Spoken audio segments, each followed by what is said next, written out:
دجال کہاں پیدا ہوا؟ دجال کا تعلق کس گھرانے سے تھا؟ دجال کا خروج اللہ تعالیٰ کیوں فرمائے گا؟ دجال کس ملک میں ظاہر ہوگا؟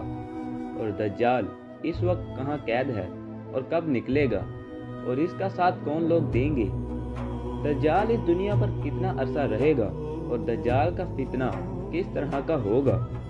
دجال کا اصل نام کیا تھا اور دجال نے ایسا کون سا گناہ کیا تھا جس کی وجہ سے اسے دجال بنا دیا گیا؟ اور دجال کا حلیہ کیسا ہوگا؟ اور دجال کی ایسی کون سی نشانیاں ہوں گی جس سے ہر مسلمان یہ جان سکے گا کہ وہ دجال ہے؟ اور جو لوگ دجال کا زمانہ پائیں گے ان کے لیے حضور اکرم صلی اللہ علیہ وآلہ وسلم نے کیا ارشاد فرمایا تھا، اور ہم اپنے آپ کو دجال کے فتنے سے کیسے محفوظ رکھ سکتے ہیں؟ اور دجال کو کون قتل کرے گا؟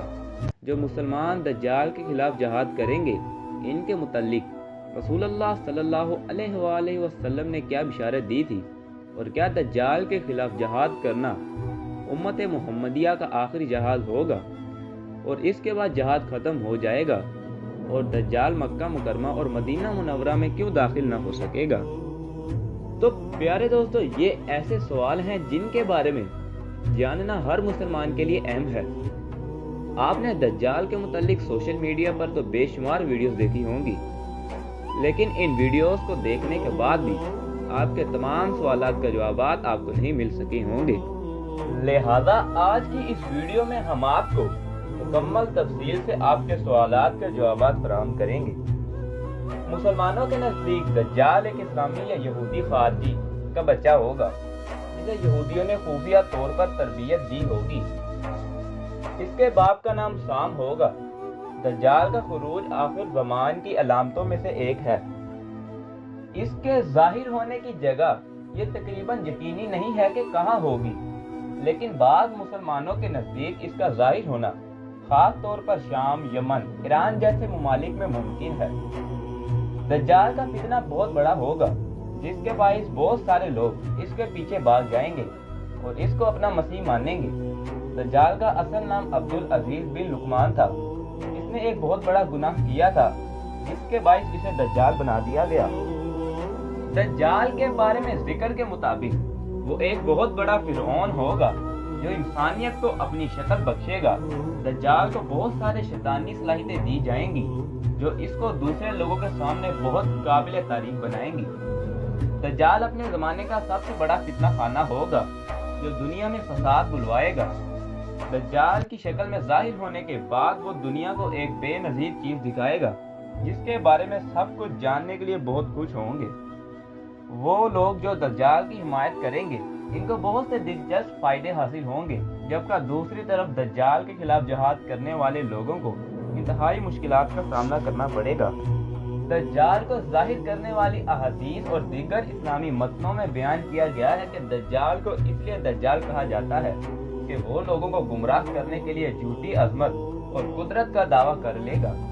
دجال کے بارے میں احادیث میں بتایا گیا ہے کہ وہ ایک بہت بڑا جاسوس ہوگا جو زمین پر سے ہر جگہ کو دیکھ سکتا ہوگا۔ دجال کا حلیہ بھی مختلف روایات کے مطابق مختلف بتایا گیا ہے۔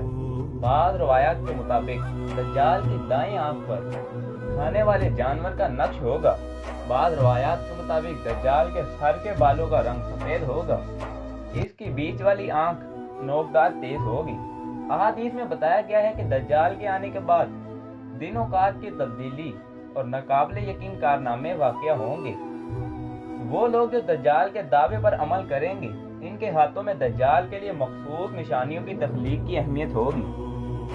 دجال کی نشانیوں کے بارے میں قرآن مجید اور احادیث شریف میں کئی ذکر ہیں جس سے مسلمانوں کو دجال کی پہچان کرنے میں مدد مل سکتی ہے۔ دجال کی نشانیوں میں سب سے بڑی نشانی یہ ہے کہ وہ دو چشموں کے ساتھ آئے گا جیسے احادیث میں کہنا بھی کہا جاتا ہے۔ دوسری بڑی نشانی یہ ہے کہ دجال کے دائیں ہاتھ پر کافر لکھا ہوگا اور بائیں ہاتھ پر مومن لکھا ہوگا، لیکن یہ لکھائی صرف ان کے لیے ہوگی جو پڑھنا لکھنا نہیں جانتے ہیں۔ دوسری نشانیوں میں شامل ہے دجال کی گردن پر کفر کٹا ہوا نظر بھی آئے گا۔ دجال کے آنے کے بعد حضور اکرم صلی اللہ علیہ وآلہ وسلم نے اس کے زمانے میں زیادہ سے زیادہ صلوات پڑھنے کی ترغیب دی تاکہ لوگ دجال کے فتنے سے بچ سکیں۔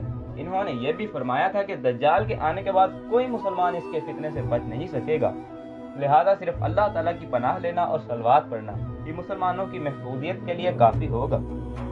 دجال کے خلاف محفوظ رہنے کے لیے پہلے تو یہ ضروری ہے کہ ہم اس کے بارے میں مکمل طور پر مطلع ہوں اور اس کے بارے میں رسول اللہ صلی اللہ علیہ وآلہ وسلم کی احادیثوں سے بھی واقف ہوں۔ اس کے علاوہ ہمیں نماز، صیام، زکوٰۃ، قرآن پڑھنا اور دیگر نیک عملوں کی پابندی کرنی چاہیے تاکہ ہم دجال کے فتنوں کے شکار نہ ہو سکیں۔ دجال کو قتل کرنے کے بارے میں رسول اللہ صلی اللہ علیہ وآلہ وسلم نے فرمایا تھا کہ جو شخص دجال کے خلاف جہاد کرے گا وہ انبیاء کے برابر حکمرانی کرے گا اور جنت میں اس کا مقام نبیوں کے برابر ہوگا۔ مختلف روایات کے مطابق دجال کو حضرت عیسیٰ علیہ السلام قتل کریں گے۔ جہاد کے بارے میں آپ کی بات سے میرا اندازہ یہ ہے کہ جب تک دجال نہ آئے جہاد کی پابندی ہمیشہ جاری رہے گی۔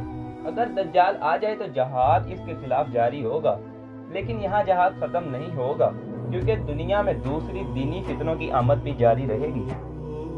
دجال مکہ مکرمہ اور مدینہ منورہ میں داخل نہیں ہو سکے گا کیونکہ ان شہروں کی حفاظت خداوند خود کرتا ہے۔